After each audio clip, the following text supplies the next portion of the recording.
Hello everyone and welcome back to another Monster Hunter Wilds video. Another game has released and I have finished the low rank story, and I wanted to give my thoughts and opinions on basically what's going on in the community and how damn good this game is, without giving spoilers of course. So let's get right into the video and see how we're going to do.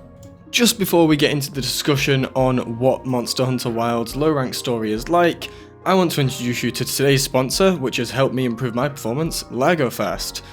LagoFast is a fantastic tool for all gamers that improves FPS, reduces latency, and supports both PC and console.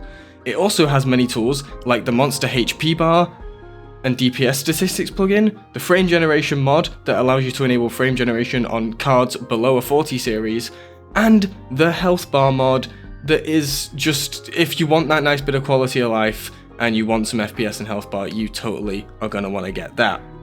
LagoFast also supports translation to many different languages, so that is something you're definitely going to want to look into. As I mentioned, the FPS boost really did help me. It is pretty huge. Honestly, I would recommend giving it a go, and some other tools like the decompression booster, as well as the one-click bonus reward tool that will get you your Iceborne redemptions if you don't have an Iceborne save file. So if you're looking for a way to improve your performance and just enjoy your time in Wilds a little bit more, check out LagoFast with the link in the description and use code Schmidt for 30% off. Let's get on with the video. Now the first thing I want to talk about is there was a lot of complaints about difficulty from the game. People saying the game was way too easy, and you know what? I completely disagree. I think this game hits right about where World did, the base World. I think some of the monsters are actually harder than base World. And do you know what? God damn, they're really good.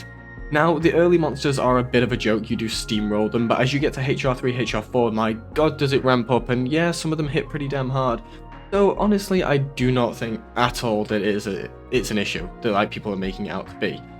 Now, I've reached high rank, and the monsters have really ramped up their health. A Chatacabra in high rank took me 9 minutes with top end low rank gear, which says something to me.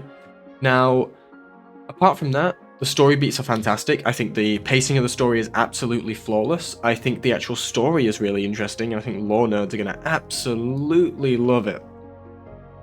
While I can see that some of the forced sacred walkabout moments are going to be annoying for some people, I personally didn't mind them too much as I've played a lot of story games and it just wasn't all that frustrating to me personally.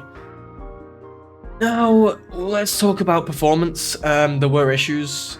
I found there to be some significant frame drops, especially when entering the oil well basin. Now, I was streaming at the time, which could have caused some issues, but I do think genuinely entering the oil well basin was quite bad, and specifically going from cutscene to gameplay tended to have a bit of lag.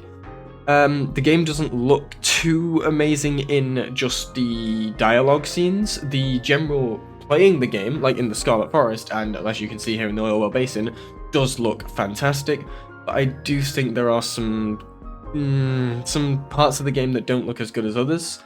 Not as good for the performance it's demanding, in my opinion, but it still looks very good, and anyone who says it doesn't look better in World, man, you're talking absolute shit.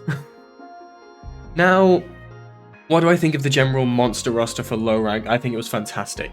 I think the new variants we got are amazing, not to spoil anything what they are, but they are absolutely amazing. There is a monster that I think has never had a better version than this, and I think you guys should know what I'm talking about. It's never had a better variant than this, ever, and it's so damn good. The new monsters, I haven't had one monster that I've not enjoyed fighting. Every single monster in Monster Hunter Wilds so far has been just an amazing, flawless fight in my opinion, and it just gets me so excited for the rest of high rank and what's to come in title updates.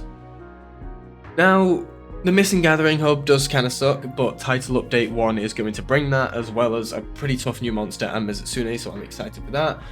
But yeah, low rank so far has been a blast. The gear, dude, the gear looks so good. Every piece of the gear looks amazing, and it looks so good. Like, we've never had a low rank that has looked this amazing before, and I've really enjoyed every moment of it. I think the way they introduce all the different apexes is fantastic. My personal favorite, spoiler warning for anyone who's avoided all the spoilers, my personal favorite was Jindahad. I really enjoyed Jindahad. I like the mechanic. that he has. I will avoid mentioning said mechanic, but I think it was really cool. But all 4 of them, I think Uthduna was the most forgettable, but all 4 were really, really damn good. Yeah, some of the monsters were just... I could go on all day. I think the fact that gathering has been simplified has made low rank a little bit of a breeze as well. You've been able to just gather as you go, and it's really nice to be able to pick things up and like hook slinger things as you're going around the area. And I think the weapons all feel fantastic as well. I use sword and shield and switch axe my whole way through low rank, and I might switch it up a little bit later, but honestly, I don't even think I'm going to need to, because these 2 weapons are absolutely fantastic. Now, my biggest disappointment with low rank, and we're getting into spoiler territory here, so if you don't want to see any more spoilers, stop here. Okay, let's go. So, my biggest disappointment with low rank is the final boss, and not the actual fight, but it's the fact it has no gear and you cannot refight it. That sucks. And I really, really, really hope they fix that, because it really sucks. I was deeply disappointed in that. Now, I'm hoping that gets fixed, and I think it will in a title update, but it just feels like such a waste, man. Like, such a waste. And it's such an amazing, amazing monster. So hopefully they address that. But yeah, it's not grindy. You can get weapons and armor very easily. Now, it looks like high rank's a little harder to get armor and weapons, which I'm quite happy about. But yeah, for the base of it, like, everything just flows so beautifully. Everything is so nicely done, and it doesn't feel like you have to repeat too many hunts to get the gear you want in low rank, because it's going to become irrelevant in high rank anyway. So it gives you a reason to actually think, oh, do you know what? I'll farm that. Why not? So it's really, really nice. But I think I don't really want to go into too much detail. They're my initial thoughts on the game. If you guys enjoyed the video, don't forget to leave a like, comment, subscribe, ring that bell, all that good stuff. And don't forget to enjoy the Forbidden Lands. And I'll see you guys in the next video in a bit.